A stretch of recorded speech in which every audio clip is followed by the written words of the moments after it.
क्या आप जानते हैं कि एक ऐसा दिन था जब एक बाग में हजारों लोग देशभक्ति मनाने आए थे, लेकिन कुछ ही मिनटों बाद वही बाग मौत का मैदान बन गया। ना कोई वार्निंग, ना कोई रहम, बस गोलियों की गूंज और इंसानों की चीखें। ये कहानी है जलियांवाला बाग हत्याकांड की। 13 अप्रैल 1919 की।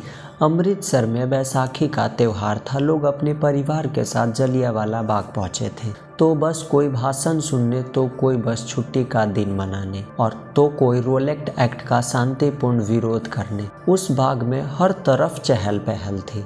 हर कोई मुस्कुरा रहा था। कोई अंदाजा नहीं था कि कुछ ही पलों बाद वही खुशियों की जगह बारूद की गंध होगी। और उसी वक्त एक ब्रिटिश अफसर जनरल डायर सैकड़ों सिपाहियों को लेकर बाग के गेट पर पहुंचा और उसने बाग के दरवाजे को बंद करने का आदेश दिया। बिना कोई वार्निंग के बोला फायर, और शुरू हुई वो गोलीबारी की कहानी जो पूरे 10 मिनट तक चली। इधर उधर लोग अपनी जान बचाने के लिए भागे, लेकिन बाग में सिर्फ एक ही रास्ता था, वो भी बंद।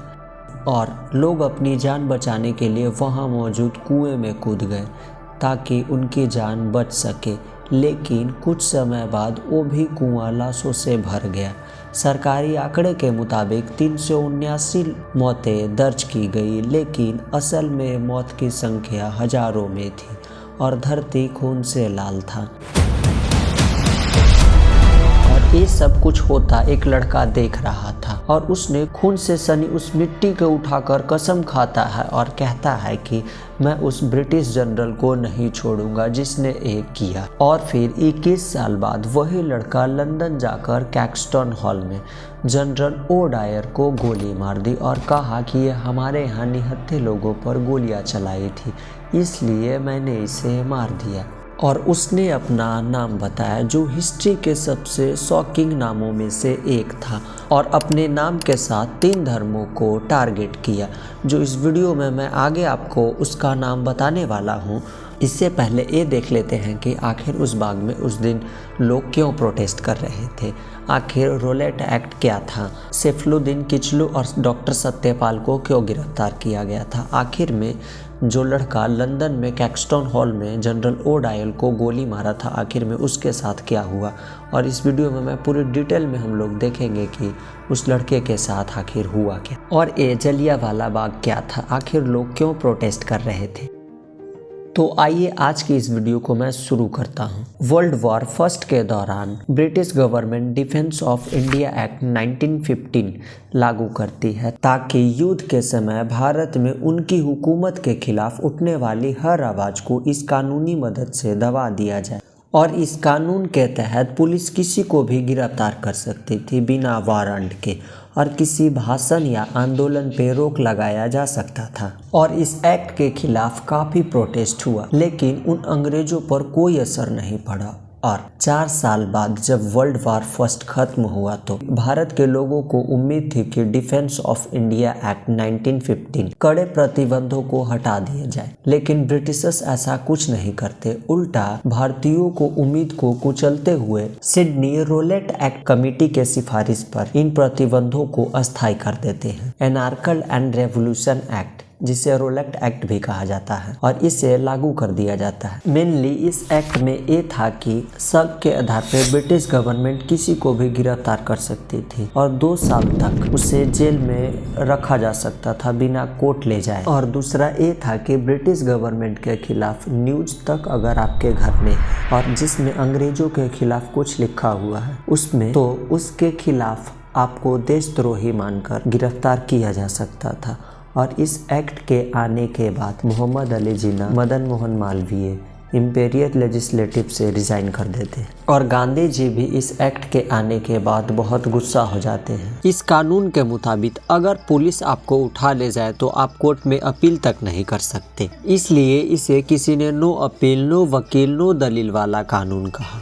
और महात्मा गांधी ने तो इसे काला कानून कहा और गांधी जी इस कानून के खिलाफ एक सत्याग्रह शुरू किए जिनका नाम रखा गया रोलेक्ट सत्याग्रह। 6 अप्रैल 1919 को शुरू हुए यह सत्याग्रह महात्मा गांधी ने भूख हड़ताल भी किया और इस सत्याग्रह में आम लोग भी शामिल थे। किसान, कारीगर, मजदूर और सारे लोग विदेशी वस्तुओं का बहिष्कार करने लगे। इससे पूरे देश में अलग अलग जगह सभाएं आयोजित होने लगी। पूरे देश में बंद जैसी स्थिति हो गई।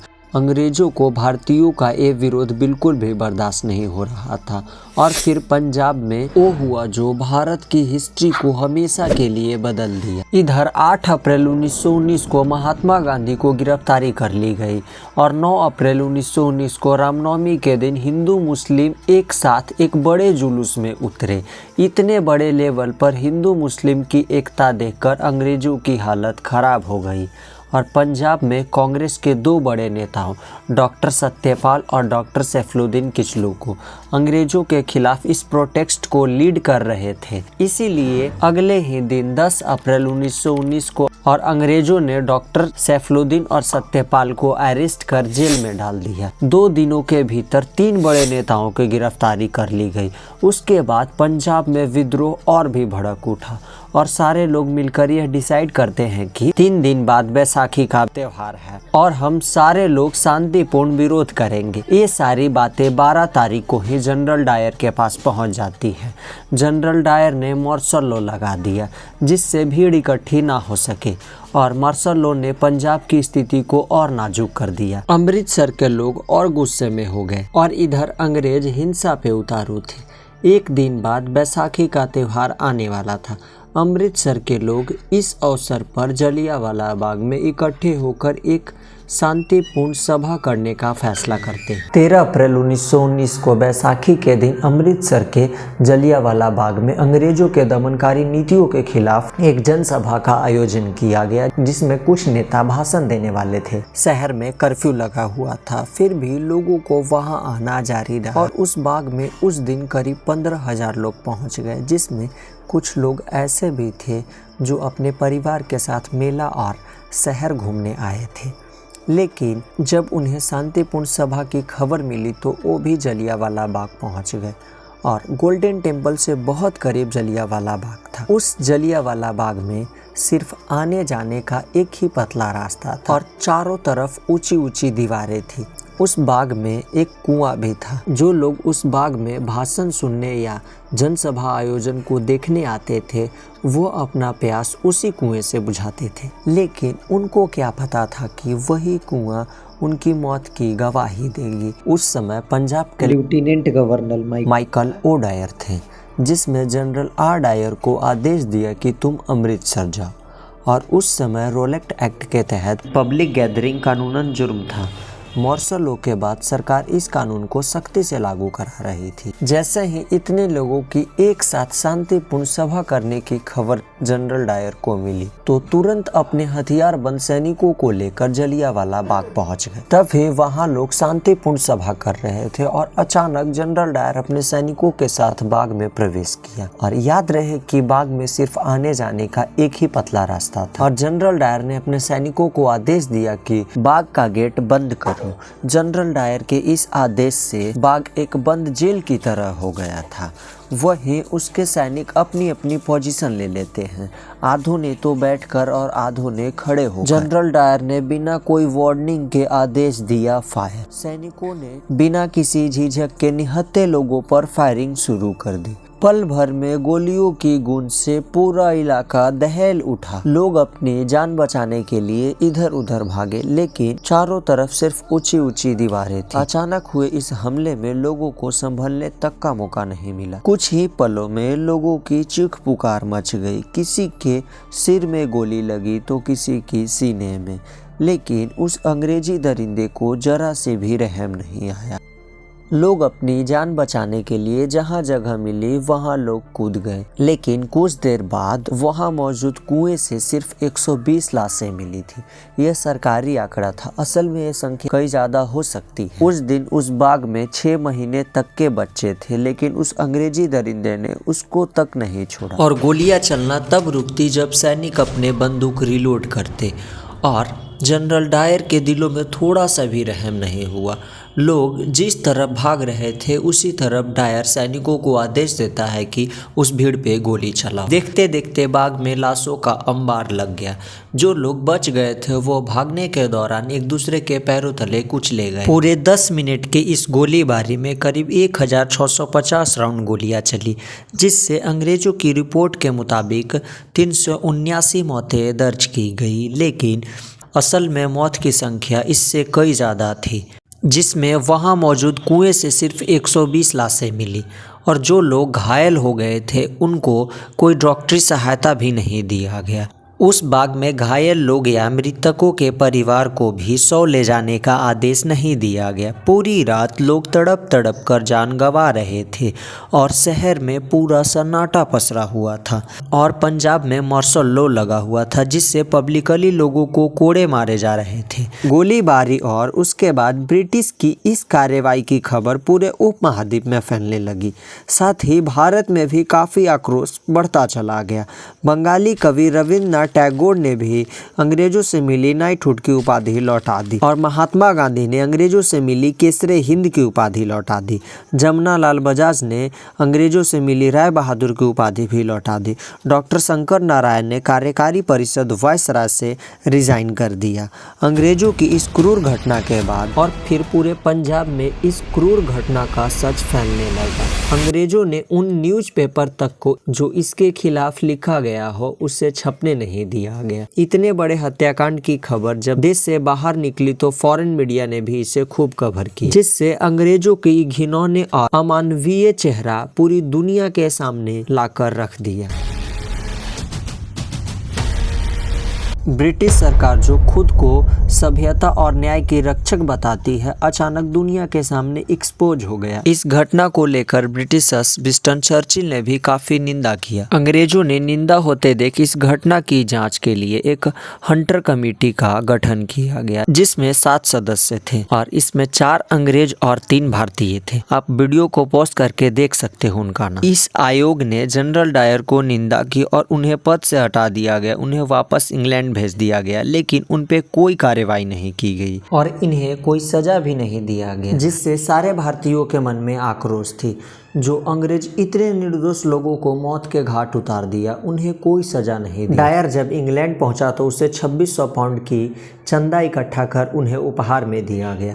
जरा सोचिए, इतने निर्दोष लोगों की मौत के घाट उतार दिया गया, लेकिन उन्हें इंग्लैंड में सम्मानित किया गया। उस समय पंजाब के lieutenant governor Michael O'Dwyer ने इस घटना को सही ठहराया। मैं ये बताना भूल गया कि जब जलियांवाला बाग हत्याकांड हुआ था तो उस समय एक लड़का ये सब होता देख रहा था और उसने उस बाग की मिट्टी को कसम खाकर कहता है कि मैं उस ब्रिटिश जनरल को नहीं छोड़ूंगा जिसने ये किया। लेकिन जनरल डायर को 23 जुलाई 1927 में किसी बीमारी की वजह से उनकी मृत्यु हो गई। लेकिन उस समय पंजाब के lieutenant governor Michael O'Dwyer ने ही आदेश दिया था जनरल डायर को कि तुम उस बाग में जाओ और वहाँ कमान संभालो। और उधम सिंह के टारगेट पे वही पंजाब का lieutenant governor Michael O'Dwyer था। और उधम सिंह ने 1934 ईस्वी में लंदन गए और 6 साल तक उन्होंने उसको ढूंढते रहे। लेकिन जिस मौके की उधम सिंह को तलाश थी वो समय आ ही गया और 21 साल बाद वो दिन आ ही गया जिसका इंतजार उधम सिंह को था। 13 मार्च 1940 को कैक्सटन हॉल में पहुंचे और वहां भाषण दे रहे थे माइकल ओ डायर और वहां काफी सिक्योरिटी भी थी। इनके पास रिवॉल्वर था। अगर रिवॉल्वर ले जाते सिक्योरिटी ने पकड़ ली तो बहुत प्रॉब्लम खड़ी हो सकती थी। वीर बहादुर उधम सिंह ने दिमाग लगाया कि मैं रिवॉल्वर कैसे ले जाऊं। इनके दिमाग में एक आइडिया आता है और मोटी सी बुक को बंदूक के सिप जैसा काट लेते हैं और सिक्योरिटी को चकमा देकर कैक्सटन हॉल में पहुंच जाते। Michael O Dyer Jallianwala Bagh में आदेश दिया था कि गोली चलाओ और उसे सही भी ठहराया था। और उसी समय उधम सिंह ने अपनी बंदूक निकालते हैं और जनरल ओ डायर को गोली मार देते हैं। ओ डायर की गोली लगते ही पूरे कैक्सटन हॉल में अफरा तफरी मच गई। लेकिन वीर बहादुर उधम सिंह वहां से भागते नहीं हैं और वहीं अपनी गिरफ्तारी दे देते हैं और वहां कहा कि मेरा मकसद पूरा हो गया। पुलिस ने पूछा कि तुम इनको क्यों मारे, तो तो उधम सिंह ने बताया कि ये मेरे यहाँ निहत्थे लोगों पर गोलियां चलाने का आदेश दिया था और इसे सही भी ठहराया था, इसलिए मैंने इसे मार दिया। और तभी इनसे इंग्लैंड की पुलिस पूछती है कि तुम कितने लोग हो और तुम्हारा नाम क्या है। इन्होंने बताया कि मैं अकेला हूँ और मेरा नाम राम मोहम्मद सिंह आज़ाद है, लेकिन इनका नाम था उधम सिंह। ऐसा इसलिए इन्होंने बताया कि इनके नाम के पीछे 3 प्रमुख धर्मों को प्रदर्शित करता है। राम का मतलब हिंदू धर्म, मोहम्मद का मतलब मुस्लिम धर्म और सिंह का मतलब सिख धर्म, आज़ाद का मतलब स्वतंत्रता यानी फ्रीडम। अंग्रेज तो हिंदू मुस्लिम करना चाहते थे ताकि लोग इसी में फंसे रहे और आज़ादी की मांग ना करें, लेकिन उधम सिंह ने बताया कि हम सब अलग अलग धर्म के तो हैं, लेकिन हम सब का मकसद एक है। 4 जून 1940 को ओल्ड बेले स्थित सेंट्रल क्रिमिनल कोर्ट में न्यायमूर्ति एट किशन के समक्ष उधम सिंह का मुकदमा शुरू हुआ। जीवी मैकलर ने पूछा ओडायर की हत्या के पीछे की प्रेरणा के बारे में, जिस पर उधम सिंह ने बताया कि मैंने यह इसलिए किया क्योंकि यह इसके योग्य था। वह असली अपराधी था, यह मेरे लोगों के मनोबल को कुचलना चाहता था, इसलिए मैंने इसे कुचल दिया।